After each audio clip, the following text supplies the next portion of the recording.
ne sont pas là, on regarde la jurisprudence. Et on a les usages et la jurisprudence. Mais l'usage, c'est pas la règle. Mais attends, là, non, on parle d'usage quand il n'y a pas de texte. Man, non, parce que je dis quand la loi est muette, moi, amul loi kon kay bu boba kay.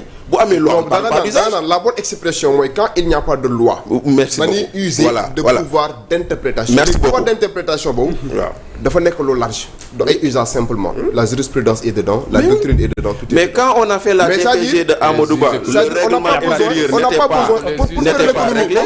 On essaie d'avancer. Pour faire l'économie du temps, pour faire l'économie du temps, on n'a pas besoin de faire un tapage par rapport à cette question. Je crois que c'est la même chose. C'est-à-dire demander la déclaration de politique générale, c'est un impératif. Faratala. Mais si on fait une glose de la disposition constitutionnelle relativement à l'article 55 de la Constitution, amul ben temps bo xamné dañ né impérativement parce que dama doon gis ay nit ñoo xam dañ doon tok ci plateau yi di wax né daf ko wara def ci temps bi mëna attention. Le Premier ministre teggalu guyam la. Il a son pouvoir discrétionnel de le faire à chaque fois qu'il le voudra. Donc de ce point de vue-là, il n'y a pas de débat. Maintenant, par rapport à la question sur l'abrogabilité de la loi d'amnistie, je crois qu'il faut aussi Sénégalais de engager des débats. Bon, on peut faire aussi l'économie de ces débats. Parce qu'à partir du moment où, de façon en droit administratif, le principe du parallélisme des formes. Qu'est-ce que le principe du parallélisme des formes? Parce que la loi d'amnistie est consacrée par une disposition constitutionnelle. Constitution, au moment que prévoir.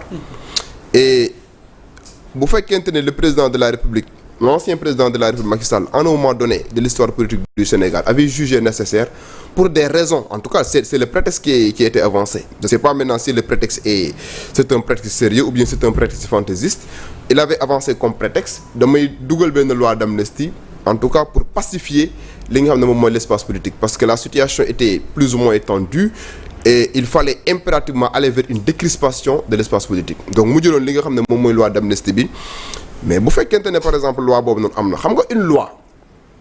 Si vous avez le caractère de la règle de droit, la règle de droit a un caractère permanent. Mais le caractère permanent de la règle de droit ne signifie pas un caractère absolu. On peut envisager des conditions de sa mise en vigueur, mais aussi dans l'avenir, les circonstances nous rattraper pour que nous revoir la loi. Te revoir la loi, nous avons opportunité, le pouvoir législatif, d'un pouvoir d'abrogation. Maintenant, par rapport aux modalités de l'abrogation, est-ce qu'on doit aller vers une abrogation totale? Ou bien est-ce qu'on doit aller vers une abrogation partielle? Tout dépend des choix politiques. Parce que maintenant, on a une abrogation totale. Donc l'abrogation est l'acte par lequel on supprime la loi de l'ordonnancement juridique.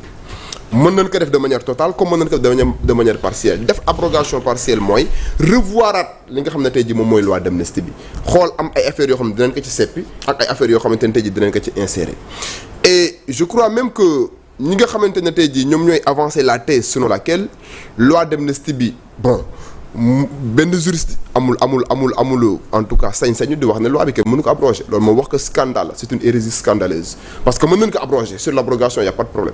Maintenant bu ñu ko abroger ba pare par rapport aux conséquences de cette abrogation on peut discuter voilà on peut discuter de ça parce que je vous ai cité au début de mes propos le principe du parallélisme des formes qui voudrait en droit que ce qu'une loi a fait une loi peut la défaire, ce qu'un décret a fait seul un décret peut le défaire. Mooy lu loi def loi rek moo ko mën a dindi lu décret def décret rek moo ko mën a dindi loolu lañ tuddee en droit le principe du parallélisme des formes. Maintenant bu fekkente ne par exemple on a décidé d'aller à l'Assemblée nationale bi nga xam ne moom moo voté wul loi d'amnistie boobu noonu pour supprimer peut-être de manière totale ou bien de manière wala ñu def une abrogation partielle li nga xam ne moom mooy loi d'amnistie bi bu boobaa conséquences yi ci mën a am mooy képp koo xamante ne tey jii nii fait yu loi bi visé woon dans son exposé des motifs bi ñuy voté loi d'amnistie bi képp koo xamante ne tey jii nii incrimine nañ la dans l'avenir par rapport à ces faits yi nga xamante ne tey jii nii loi bi daf ko visé woon ci benn fourchette 2021 à 2023 da ngay justiciable en tout cas devant les juridictions de droit commun wala boog devant les juridictions spécialisées. Maintenant loi la boo xamante ne nii man personnellement je suis d'accord pour que ñu abroger que. Pourquoi je suis d'accord pour que ñu abroger que? Parce que ne pas abroger cette loi d'amnistie serait constitutif en tout cas d'un point de départ d'une certaine impunité boo xamante ne tey jii day protéger des anciennes autorités yoo xamante ne tey jii par rapport en tout cas aux dégâts yi nga xam ne amoon na de 2021 à 2023 war na noo mën a justifier yorin bi nga xamante ne yoroon nañ ko Sénégal par rapport aux crimes économiques et financiers par rapport aux crimes de sang je crois que même bu fekkente ne la notion de crime de sang c'est une expression juridiquement inappropriée dañ koy wax ni juste pour montrer ñi nga xamante ne tey jii ñàkk nañ seen bakkan dans des conditions yoo xamante ne c'est des conditions horribles et non encore élucidées puisque aucune enquête n'a été ouverte aucune procédure n'a été enclenchée pour que ñu mën a déterminer carrément ñi nga xam ne ñàkk nañ seen bakkan pourquoi ñu ñàkk seen bakkan maintenant si par exemple la majorité actuelle décide d'abroger la loi d'amnistie am na possibilité mu def ko et même bu abrogé wul loi d'amnistie moi j'ai l'habitude de dire que loi d'amnistie bi c'est une loi à consommer local. Pourquoi j'ai l'habitude de dire que la loi d'amnistie c'est une loi à consommer local parce que loi la boo xamante ne ni jéggiwul frontière Sénégal. Pourquoi parce que le Sénégal a ratifié des conventions internationales yoo xamante ne ni dañuy inscrire en déphasage contre toute en tout cas loi d'amnistie.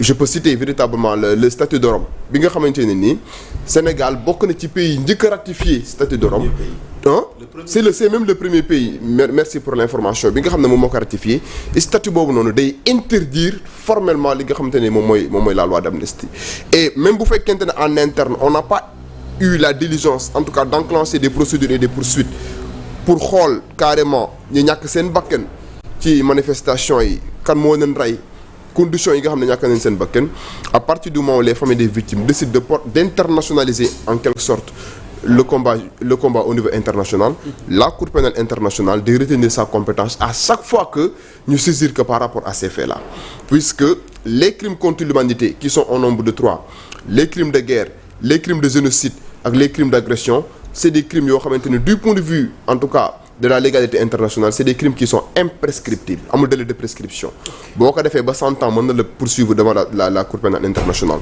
donc si en interne en tout cas on prend pas les outils les moyens nécessaires pour abroger li nga xam ne moom mooy loi d'amnistie bi donc à l'international les familles des victimes ils peuvent en tout cas internationaliser le combat saisir les juridictions répressives internationales et juridictions répressives internationales ils auront la possibilité en tout cas d'enclencher des poursuites dans ce sens-là mais sur l'abrogation je crois qu'il y a pas de débat puisque tous les juristes convaincus savent déjà que mënoon na delluwaat Assemblée nationale ñu abroger loi bi maintenant par rapport aux modalités de l'abrogation est-ce qu'on va aller vers une abrogation totale est-ce qu'on va aller vers une abrogation partielle ñu am yenn affaire yu ñu ci sippi am yenn ñu ci inséré donc je crois qu'on peut discourir et d'ailleurs ñiy wax idée wu buñ abroger loi d'amnistie bi est-ce que ñi nga xamante ne tey jii ñoom ñoo génnoon prison duñ delluwaat prison là je vais apporter kon ma bàyyi la nga dox damay apporter benn éclairage juridique détail tuuti concernant cela dans ce sens-là qu'est-ce qui va se passer xam nga buñ abroger loi d'amnistie bi une loi buñ ko abroger abrogation boobu nag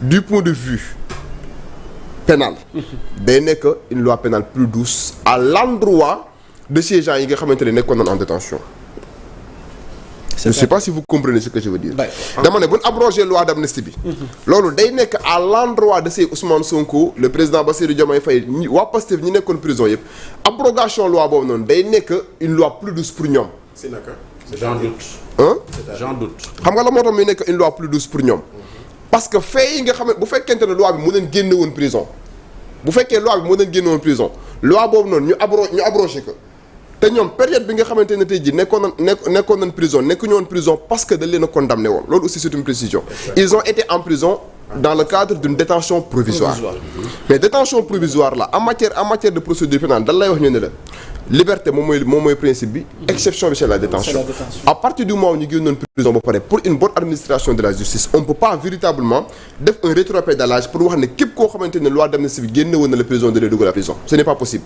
je dis bien pour une bonne administration de la justice et la procédure pénale principe bi nga xam ne tey jii moom moo ko tënk mooy la liberté exceptionnellement détention bi moom mooy ñëw donc sur ce coup là je pense que di agiter idée wu bu abroger loi d'amnistie bi les conséquences seront fâcheuses et terribles si Ousmane Sonko le président Bassirou Diomaye Faye c'est ignorer véritablement les principes délétères yi nga xam ne moom mooy gouverner la procédure pénale. Amadou Diouf semble ne pas être d'accord sur quelques points mais en fait, le temps ma lay jox kàddu gi on a parlé aussi de rapporter donc ma bëgg nga indil ma foofu leeral rapporter ou abroger parce que hier le PM parle maanaam de projet de loi il a dit rapporter. Voilà donc foofu tamit ndax amul précision yi ñu fa mën a def. waaw xam nga précision bi ma bëgg a def foofu noonu le jargon employé. Voilà.